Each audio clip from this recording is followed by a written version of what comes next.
At my tech job back in the 90s, we had an office party where my office, we hired a mesmerist, a hypnotist to come and to our annual office party. Now, I was familiar with some of the history of Dr. Franz Mesmer. Is that a name that resonates with anybody, Franz Mesmer? Okay, yeah, so it's where we get the word mesmerize from. It was from him. It was from his work. And this was back right around the time of the American Revolution. And Franz Mesmer lived in Vienna, Austria. And he knew Mozart. I don't know if he'd call them friends, but Mozart actually included him in the opera Così fan tutti. So if you know that opera, Mesmer's name is mentioned in that opera. Anyway, he worked with the Munich Academy of Sciences. He was a physician. And Mesmer claimed to be working on a technique to channel an energy that he called animal magnetism, and using that energy to heal people.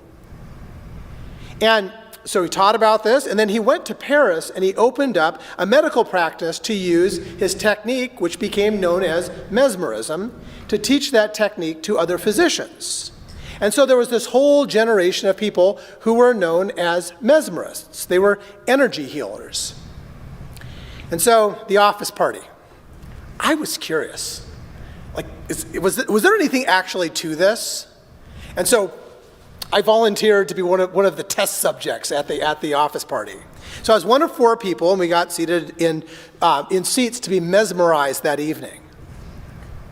Now, what Franz Mesmer called animal magnetism is often referred to as qi in traditional Chinese medicine, or the idea is that there is this spiritual energy that exists, and it's not electromagnetism. There is a different kind of energy altogether that exists. King Louis XVI, he actually employed Benjamin Franklin, who most of us know, you remember the kite and electricity. Benjamin Franklin was one of the early people to come up with the idea that became known as electromagnetism. But he actually worked with Benjamin Franklin and others who were in France at the time to investigate if they could, in the same way, show that electromagnetic energy existed, that they could also show that animal magnetism, this other type of spiritual energy, existed. And the effort to this day continues to demonstrate the existence of this spiritual energy that Mesmer called animal magnetism. As I said, the Chinese, they refer to this for centuries, they call it qi. In Star Wars, it's the Force. And Christians, we call it Holy Spirit. Our Jewish cousins would call it Ruach. We all have different names for it, but it is this spiritual energy that surrounds us. A swarm of people were following Jesus, crowding in on him. A woman was there who had been bleeding for 12 years. She had suffered a lot under the care of many doctors and had spent everything she had without getting any better. In fact, she had gotten worse. Because she had heard about Jesus, she came up behind him in the crowd and touched his clothes. She was thinking, if I can just touch his clothes, I'll be healed. Her bleeding stopped immediately, and she sensed in her body that her illness had been healed. At that very moment, Jesus recognized that energy had gone out of him. He turned around in the crowd and he said, "Who touched my clothes?" His disciples said to him, "Don't you see the crowd pressing against you? And yet you ask, 'Who touched me?'" But Jesus looked carefully around to see who had done it. The woman, full of fear and trembling, came forward. Knowing what had happened to her, she fell down in front of Jesus and told him the whole truth. He responded, "Daughter, your faith has healed you. Go in peace, healed from your disease." As the story goes, Jesus felt energy leave his body. This is not a new concept. This religion has had it with us forever. It's this power of miracles, of spiritual connection. Yet it's not something that we can easily explain or that we can demonstrate. So often, I think I know I feel this way, we kind of avoid talk about it, we talk around it a little bit, or talk like maybe we can't prove it, so we don't want to talk about it directly. This last week, Tuesday, very exciting thing in the Roberts household. Tuesday, I get to fold clothes. And so I came home and I was folding clothes, and so when I'm folding clothes, I'll turn some music on. And so I thought, I haven't listened to music by Kevin Locke. Kevin is he's a Lakota musician that I grew up in North Dakota, and I grew up going to concerts where he would play, and I hadn't listened to his music for a long time, so I had Siri play some Kevin Locke music.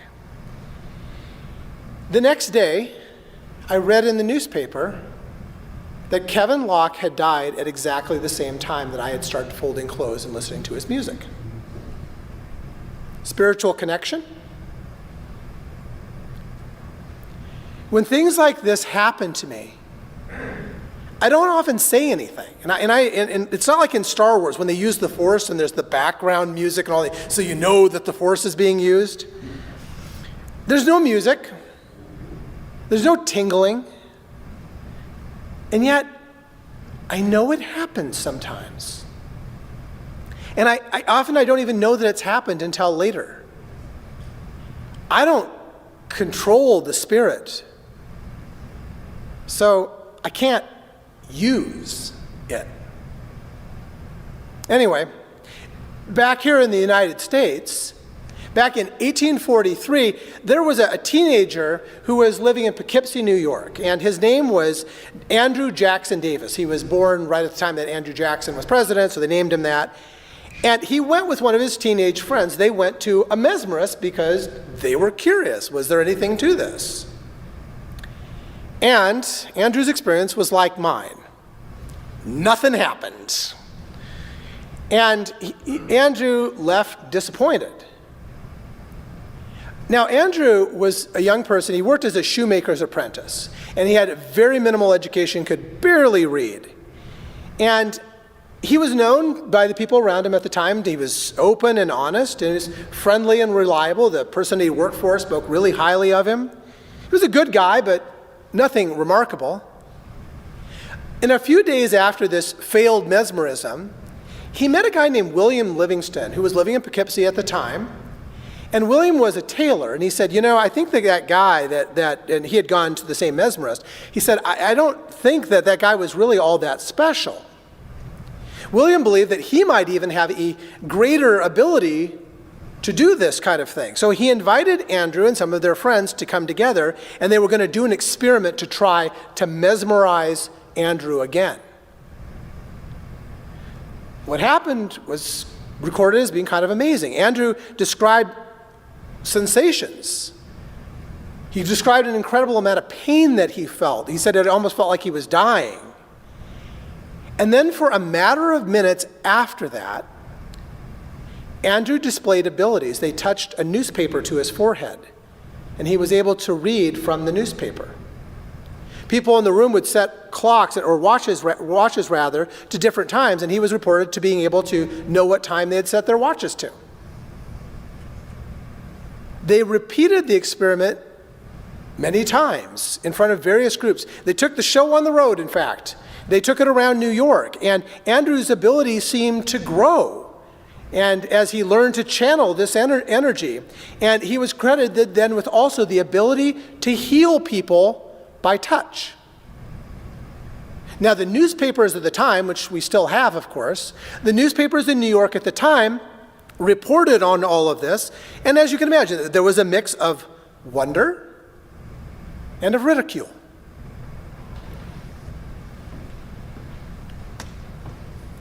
The Apostle Paul once wrote, "I'll move on to visions and revelations from the Lord. I know a man in Christ who was caught up into the third heaven 14 years ago. I don't know whether it was in the body or out of the body. God knows. I know that this man was caught up into paradise and that he heard unspeakable words that were things no one is allowed to repeat. I don't know whether it was in the body or apart from the body. God knows. Followers of Jesus, like all religions, have had unexplainable spiritual experiences. Andrew Jackson Davis came to believe that his abilities came from having an ability to communicate with those who had died. A practice that, I'm going to just be really clear about, a practice that is prohibited by both the Christian and the Hebrew scriptures. It wasn't prohibited because it wasn't said to work, but because of the dangers. And we're going to get into that in the weeks to come. We're going to be talking, during the course of this series, we're going to be ending our series on the day before the day we call All Hallows Eve, Halloween, which is the day that always precedes All Saints' Day, which is the day where we remember the spirits of those who have gone before. And I hope you'll connect for these. Now, the genesis of this series comes from the book that our own Jim Cosgrove wrote. How many of you read his book, Ripple, this year? Yeah, a lot of us have read his book. So Jim wrote this book that tells the story about how when he was a young reporter, he was compelled by a vision of the ghost of Frank McGonigal, and that's the family that used to own McGonigal's meat store here just a few blocks away from here. The McGonigals, their son died in 1981, Frank. And Jim had a vision of Frank's ghost coming back to him and telling him to solve the mystery of what happened. This led Jim to go on an amazing adventure of an investigation, and Jim hit all of the same walls that had stymied the police on this case. He'd gone out to South Carolina where the murder had taken place, and he met Carol. Carol, she would not use the term psychic. She calls herself an energy reader. And it is with her help to read spiritual energies that Jim solves, although not officially on the police books, Jim solves and comes face to face with the man who murdered Frank McGonigal. It's a great story. So Jim put me in touch with Carol, this woman that he worked with. And so I interviewed Carol on the phone. And she was raised in a more conservative Christian tradition in the South. And she told me that really this ability, she's had this since she was a child, but as she's got older, she just can't, it's less potent than it was when she was younger. Now, unlike Andrew Jackson Davis, she never made any money from her ability because she felt that God had given her this ability to read energies out of a ministry to help people. She's worked with the FBI on cases. It's an ability that has gotten her kicked out of churches. So I was curious, and she was telling me about how she would use crystals sometimes to amplify and understand spiritual energy. And I'm going to tell you, once again, my skepticism was like, oh, okay, say more about the crystal thing. Now, you can tell crystals. If you're a Star Wars fan, Kyber crystals, they channel force energy. All of this idea is not just New Agey, it's with us everywhere. It's part of the stone medicine of Taoism. And there are people, kids in our church, that work with crystals. And so I've been very curious, and I've been asking people about the experiences they've had, and they've shared those with me.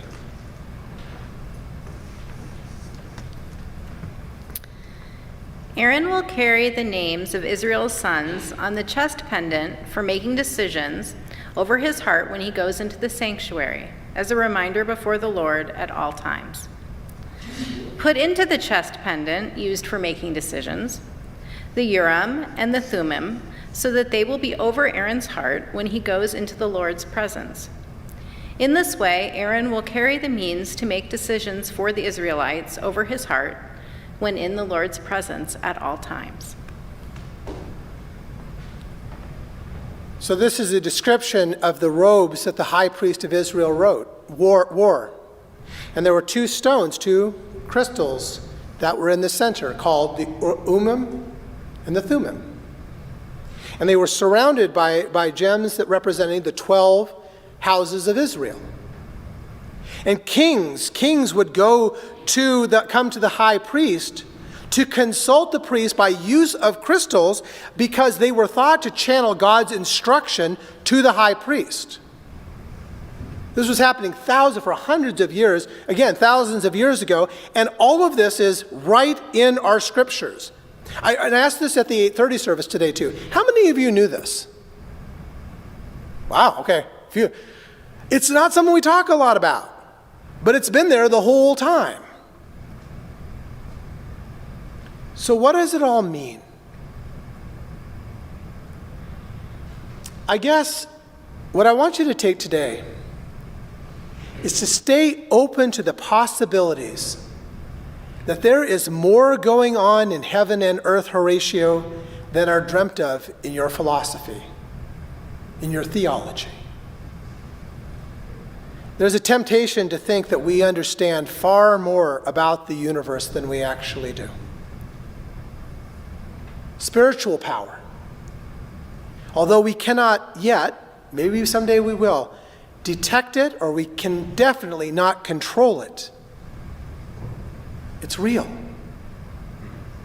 It's the music of the spheres that the scientist Johannes Kepler, who NASA has graced the name of the Kepler mission, which is looking for life and planets habitable around our galaxy. They named it after Kepler. Kepler believed that there was a spiritual energy that he referred to as the music of the spheres. And he wrote about it, and it's reflected in our hymn, This is my Father's world. And so will you